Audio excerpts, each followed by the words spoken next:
There are four types of balance confirmation requests which can be designed by the auditor while auditing trade receivables or trade payables. That is positive confirmation request, negative confirmation request, hybrid confirmation request and blank confirmation request. तो कहने का मतलब है कि चार प्रकार की balance confirmation request हैं जो कि ऑडिटर डेटर से या क्रेडिटर से मांग सकता है। Positive confirmation, negative confirmation, hybrid confirmation, blank confirmation. Positive balance confirmation request क्या होती है? When the confirmation letter request the customer to respond directly to the auditor indicating whether the party agrees और disagrees with the information in the request. कहने का मतलब है जब हमने ऐसी कन्फर्मेशन रिक्वेस्ट की है कि पार्टी को जवाब देना ही देना है, चाहे वो हमारी दी हुई इन्फॉर्मेशन सहमत हो या असहमत हो।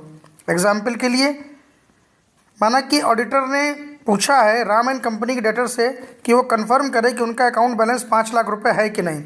तो इस केस में डेटर का बैलेंस चाहे 5 लाख रुपए हो या 5 लाख रुपए ना हो, दोनों ही दशाओं में उसे ऑडिटर को यहाँ पे रिस्पॉन्ड करना पड़ेगा। तो पॉजिटिव बैलेंस कन्फर्मेशन रिक्वेस्ट में जो हमारी पार्टी होती है, थर्ड पार्टी, वो ऑडिटर को हर हाल में रिस्पॉन्स करेगी चाहे वह दी गई information. Negative balance confirmation request क्या होती है? When the confirmation letter request the customer to respond to the auditor only and only when the party disagrees with the information the request.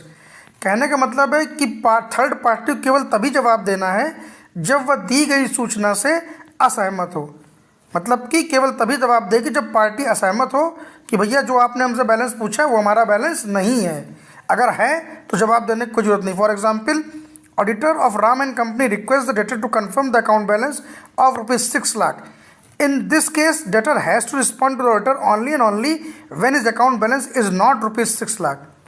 Otherwise, no need to respond. कहने का मतलब है अगर उसका balance 6 lakh रुपए नहीं है केवल तभी जवाब दे। अगर उसका बैलेंस 6 लाख है तो जवाब देने की कोई ज़रूरत नहीं है। ये होती है नेगेटिव बैलेंस